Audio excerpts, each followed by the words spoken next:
अस्सलाम वालेकुम स्टूडेंट, उम्मीद है कि आप खैरियत से होंगे। आज मैं फ़िज़िक्स की एक और क्लास लेकर आपके सामने हाज़िर हुआ हूँ। स्टूडेंट, हम पिछली वीडियो में हमने वेव्स की डेफिनेशन को डिस्कस किया था। उसमें हमने मिसाल की मदद से समझा था कि वेव क्या होती हैं। ठीक है जी। तो आज जो स्टूडेंट हम डिस्कस करेंगे वो है वेव्स की टाइप्स, कि वेव्स की कितनी टाइप्स हैं। तो there are two types of waves. Waves की दो टाइप्स होती हैं। नंबर वन, सबसे पहली जो उसकी टाइप है वो है मैकेनिकल वेव्स। अब मैकेनिकल वेव्स क्या होती हैं? ठीक है जी। The types of waves which require a medium for their production and propagation are called mechanical waves. ठीक है जी। ऐसी वेव्स जिनको पैदा होने के लिए या प्रोपोगेशन यानी फैलने के लिए, जिनको सरायत करने के लिए इर्द गिर्द के माहौल में कोई मीडियम चाहिए हो। ठीक है जी, कोई मीडियम चाहिए। अब मीडियम क्या होता है? ठीक है, मीडियम आपको पता है हमारे पास तीन तरह के मीडियम होते हैं। ठीक है जी, सॉलिड, लिक्विड एंड गैस। ये हमारे पास क्या है? मीडियम है। तो ऐसी वेव जिसको कोई ना कोई मीडियम चाहिए होता है प्रोपोगेशन के लिए, ठीक है जी, अपने फैलाव के लिए, पैदा होने के लिए, that is called the mechanical waves. तो मैकेनिकल वेव्स में हमें समझ लगी कि हमें मीडियम की ज़रूरत पड़ती है। ठीक है जी। बग़ैर मीडियम के ये वेव्स जो हैं वो एक जगह से दूसरी जगह ट्रांसफ़र नहीं हो सकेंगी, ये प्रोडक्शन इनकी नहीं हो सकेगी। अब इसकी मिसालें कौन कौन सी हैं? देखिए, waves on the surface of water. ठीक है, पानी की सतह पर जो वेव्स होती हैं वो एक मिसाल है बेहतरीन मैकेनिकल वेव्स की। अब किसी टब में आप पानी लेते हैं या किसी तालाब के पानी में जब आप पत्थर फेंकते हैं तो आप देखते हैं कि उसमें डिस्टर्बेंस क्रिएट होती है और वेव्स पैदा होती हैं। तो बेसिकली वो पानी क्या है? वो एक मीडियम है। तो उन वेव्स को पैदा होने के लिए मीडियम चाहिए था, और वो क्या था? वो पानी है, मीडियम। इसी तरह waves produce in stretch string. इसी तरह एक रस्सी है जिसको आपने खींचा हुआ है, जब आप उसको अप एंड डाउन करते हैं तो आप देखते हैं उसमें खम पैदा होता है, बेंड पैदा होता है। ठीक है, वो बेंडेज जो उसके अंदर पैदा होती है, आप उसमें देखते हैं कि वो मोशन हो रही है और उसके जो पार्टिकल्स हैं वो अप एंड डाउन मूव कर रहे हैं। तो अब वो रस्सी क्या है? वो रस्सी जो है वो एक मीडियम है जिसमें हमने वो जो है वो डिस्टर्बेंस क्रिएट की, यानी उसको झटका दिया और उसके अंदर जो है वो वेव्स पैदा हुई। इसी तरह साउंड वेव्स। ठीक है जी। आपको पता है कि हमारे इर्द गिर्द जो है वो हवा है। जब हम बोलते हैं तो जो हवा है वो मीडियम है, हमारी आवाज़ को कैरी करता है सारी तरफ। ठीक है, तो आपको मेरी आवाज़ सुनाई देती है। अगर जिस कमरे में मैं बोल रहा हूँ उस कमरे में से हवा निकाल दी जाए तो आप मेरी आवाज़ सुन नहीं पाएंगे, क्योंकि हमने वो मीडियम ही ख़त्म कर दिया। वो हवा क्या थी? वो मीडियम थी जिसके ज़रिए हमारी आवाज़ जो है वो आप तक पहुंच रही थी। तो बेसिकली जो ज़रा आपको पता है कि वेव्स जो हैं वो ट्रैवल करती हैं from one place to another place, कि वेव्स आपकी ट्रैवल करती हैं, आगे जाती हैं, प्रोपगेट होती हैं, ठीक है, फैलती हैं।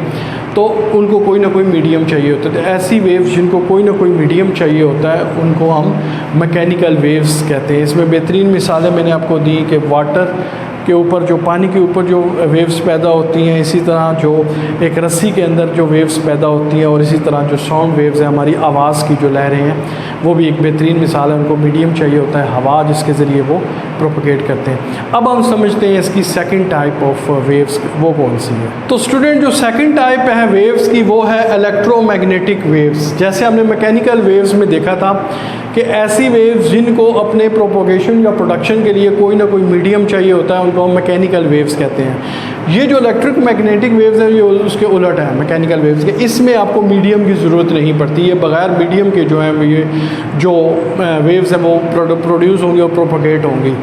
The waves which do not require a medium for there propagation. तो ऐसी वेव्स जिनको किसी किस्म के मीडियम की ज़रूरत नहीं होती है उनकी प्रोपोगेशन के लिए, आर कॉल्ड इलेक्ट्रोमैग्नेटिक वेव्स। तो उनको हम क्या बोलते हैं? Electromagnetic waves. ठीक है जी। तो ऐसी वेव्स जिनको फैलने के लिए या जिन वेव्स को आगे जाने के लिए किसी किस्म के मीडियम की ज़रूरत नहीं पड़ती, that are called the electromagnetic waves. इसकी जो मिसालें अगर हम देखते हैं, हीट एंड लाइट वेव्स। ठीक है, हीट है, आप देखते हैं अगर आप किसी जगह हैं तो एक कमरे में अगर आप हवा ना भी हो, अगर आप उसमें कोई गर्म शर्म करें तो कोई चीज़ गर्म करें तो उसकी हीट जो है वो पूरे कमरे में फ़ील होगी। हालांकि हवा नहीं थी लेकिन उसके बावजूद वो हीट जो है वो उस पूरे कमरे में फैल गई। इसका मतलब हीट ट्रांसफ़र की उसको किसी किस्म के मीडियम की ज़रूरत नहीं पड़ी। इसी तरह जो लाइट है, रोशनी है, ठीक है, रोशनी को भी किसी किस्म के मीडियम की ज़रूरत नहीं पड़ती प्रोपोगेट करने के लिए उसकी वेव्स को। जैसे आप देखते हैं कि सूरज जो है वो ज़मीन पर जब उसकी रोशनी आती है, ठीक है, अब जो स्पेस है, अब स्पेस में हवा नहीं है, तो इसका मतलब है जब सूरज की रोशनी के पास कोई मीडियम ही नहीं है तो वो जो सूरज की रोशनी है, जो लाइट है, वो कैसे प्रोपगेट हुई? तो बेसिकली वो इलेक्ट्रोमैग्नेटिक वेव्स के ज़ुमरे में आती है, क्योंकि ऐसी लाइट की जो वेव्स हैं उनको भी किसी किस्म के मीडियम की ज़रूरत नहीं पड़ती, और हम देखते हैं कि सूरज की रोशनी ज़मीन पर पहुंचती है बग़ैर किसी मीडियम के। उसकी अगली जो मिसाल है वो है रेडियो वेव्स। रेडियो वेव्स भी ऐसी वेव्स हैं जिनको आप किसी किस्म की कह लें कि मीडियम की ज़रूरत नहीं पड़ती। इसके अलावा एक्सरेज़ हैं, इनको भी किसी किस्म के मीडियम की ज़रूरत नहीं पड़ती। और जो चौथी है वो है टेलीविज़न वेव्स। आप जो टीवी वगैरह देखते हैं या रेडियो वगैरह पे सुनते हैं प्रोग्राम, तो वो बेसिकली जो आपका रेडियो कैच करता है, वो जो वेव्स कैच करता है, वो भी बेसिकली किसी मीडियम की उनको भी ज़रूरत नहीं पड़ती, वो बेसिकली प्रोपोगेट हो जाती हैं, ठीक है नहीं, बग़ैर किसी मीडियम के। तो ये भी बेहतरीन मिसाल है किस चीज़ की, जो टेलीविज़न वेव्स हैं, ये भी इलेक्ट्रोमैग्नेटिक वेव्स की मिसाल है। तो उम्मीद है स्टूडेंट आपको दोनों की टाइप्स का पता लग गया होगा कि basically there are two types of waves. Number 1 mechanical waves, number 2 electromagnetic waves. Mechanical waves क्या होती हैं? ये ऐसी वेव्स होती हैं जिनको प्रोपोगेशन या प्रोडक्शन के लिए जो है वो प्रॉपर एक मीडियम चाहिए होता है, उस मीडियम के ज़रिए वो वेव्स जो हैं वो पैदा होती हैं और प्रोपोगेट होती हैं, ठीक है जी। उसमें हमने मिसाल देखी थी, जैसे सरफेस जो वाटर की सरफेस है उस पर वेव्स पैदा होती है, सीधा रोप के ऊपर जो पैदा होती हैं वगैरह, ये एक मिसाल थी।